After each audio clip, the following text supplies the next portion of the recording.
Malika Andrews, live from Los Angeles. We need a new song like Victorious. Hey. Coming up here on NBA Today, another win for Victor Wembanyama and the second-seeded Spurs. Can they catch Oklahoma in the West? And speaking of the Thunder, they already have the second hardest remaining schedule in the NBA, and that road, it could get tougher with another J-Dub injury. Plus, the Kawhi versus KD clash. It came down to the wire, which spells trouble for Houston. What is causing their clutch time woes? NBA Today starts right now. Perk, you came up with a new nickname, right, for Victor Wembanyama? Yeah, I did. What is it? Pegasus? Pegasus? Yeah. The Spurs flew into Golden State on the second night Mythology of a back-to-back. No Steph Curry in this one. The Warriors getting it done by committee early, but no answer for Victor. When the double team came, they were great. They didn't foul, did not stop him there. Very next possession here. The Warriors turn it over. The Spurs He's just striding. He's not even sprinting. Look out below. Alley. Once again off the glass here.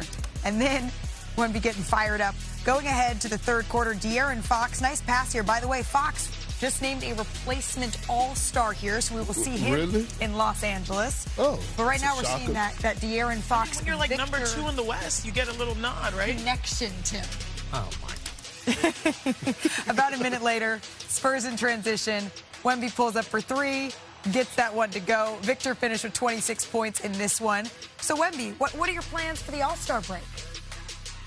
I'm looking forward to not being as, strict in my, like right now, I don't know, I might go to bed 1 hour later or something because I know I don't have to rest up in the next, I don't know. We still got the All-Star game, but it's going to be a little easier.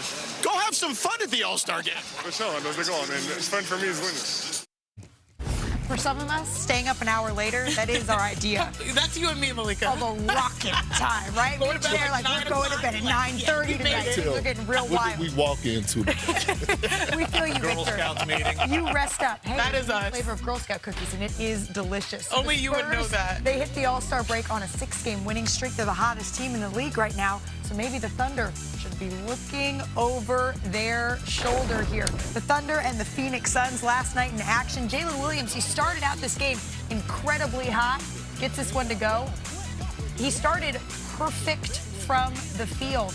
Once again, Hartenstein finds J-Dub. You see that little drop? Pulls up for three, gets that one to go, and then once again he drives, spins, looking really good, and nice he's having fun in there.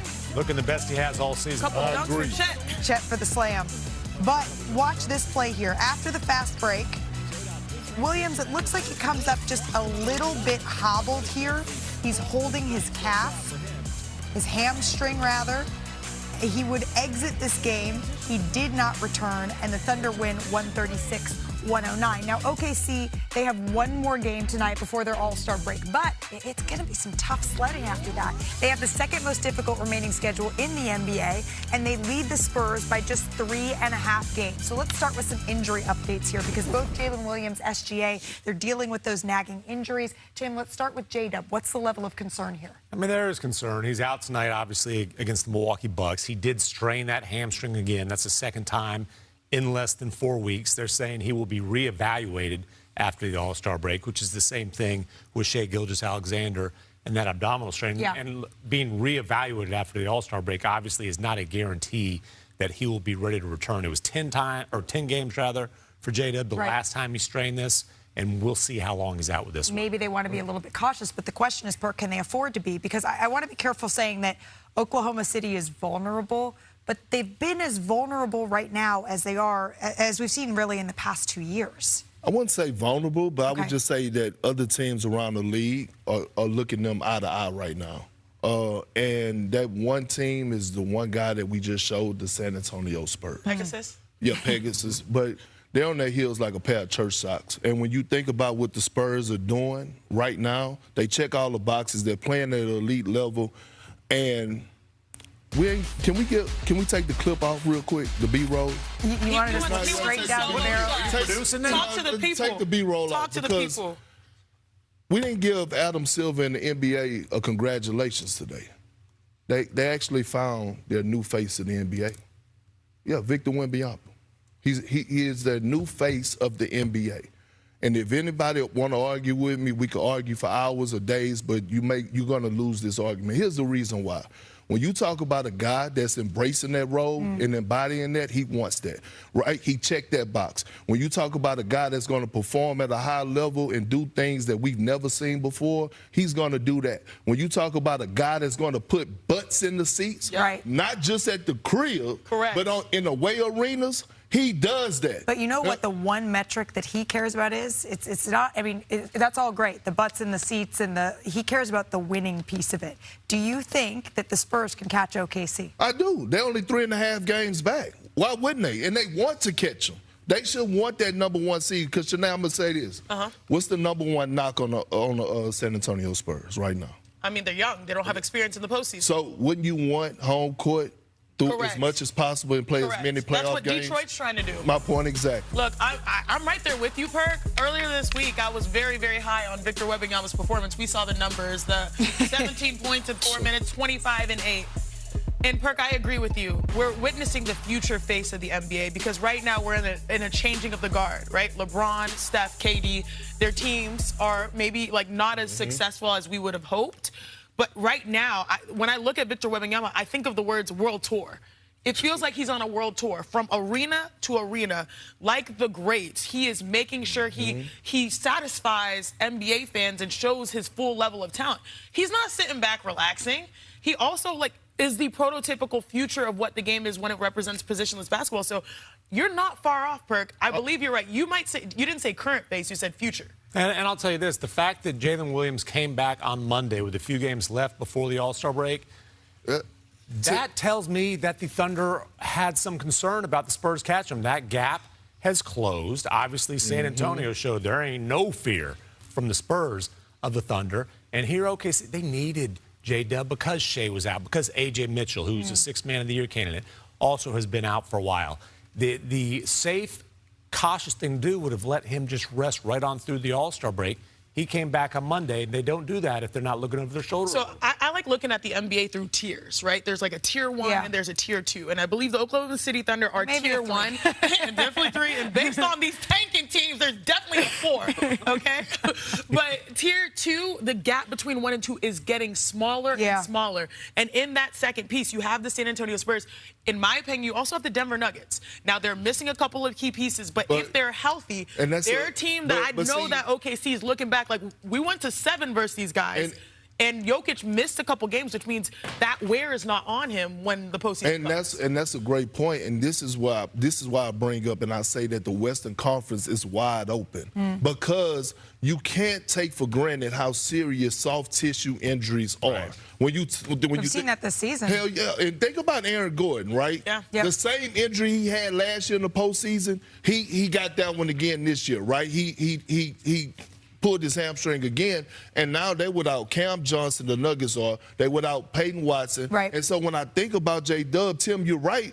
And the one thing I don't want to do is get banned from another organization. We noticed you weren't wearing your Thunder jacket yesterday. I know. And I know how I feel about that whole staff over there, especially the medical staff. I was there. I had surgeries. I know the process that they go through. There's a butt coming. What's the butt? Floor. But I did question when I saw him on the floor. I believe it was against the Lakers. It was, and I was like, maybe they should have held them out. But I do know this: the way it goes with the Oklahoma City Thunder, once you injure yourself, you get an MRI. They give you a timeline. You rehab, and before you get back on the floor, they don't care about what you tell them. You go get another MRI to make sure. But what Tim, I mean, the reporting that you have, maybe that does suggest that at least the Thunder are aware that the gap is getting smaller and smaller. What tier are the Houston Rockets in? I would say 2.5. 2.5. She's taking the 0.5. They're not after what they're we saw not certified. With the Clippers so and the Rockets. Tier 3. Well, what we saw from the Clippers and the Rockets maybe showed us where that 0.5 tier 3 right now is lacking. We're going to pick this up with under 3 minutes left in the fourth. This was a good game. Kevin Durant, Kawhi Leonard. All right, watch the Star Thompson here. Amen rather gets the loose ball. Kick it out to Tari Eason, swings it to Durant. Once he got those feet set, you can see the twinkle toes in that corner. Next for Houston, Durant misses, Alperen Şengün, but he's blocked there.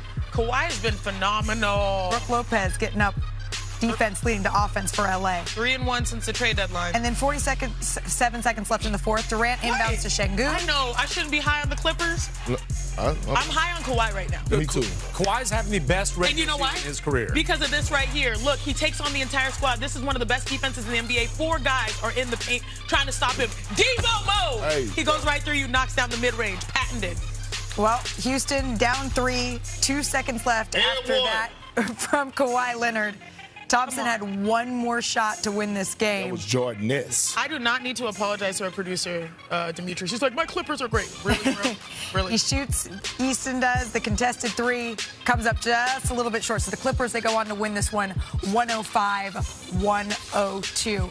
Kawhi, I mean, he took over late. He had 19 points in the fourth quarter to complete the 15-point comeback in Houston here. Just so impressive what we are seeing from the quad. We will see, though, Kawhi at All-Star Weekend. One player we won't see, the Rookie of the Year favorite, Cooper Flagg. The Mavericks announced that he had an MRI for a foot sprain. It happened against the Suns on Tuesday. He's going to be out against the Lakers tonight, and he will miss the Rising Stars festivities here in Los Angeles. So real quick before we head to break, Tim, how likely is his absence to extend beyond that All-Star break? Yeah, not a significant concern. The Mavericks are anticipating that he will be ready to roll coming right out of the All-Star break. And then real quick, while we're on this game, Luka Doncic also out, but we haven't gotten official word whether or not he's participating this weekend. What do we know? Progressing well, hoping he can play in the All-Star game. Okay. Appreciates being the top vote.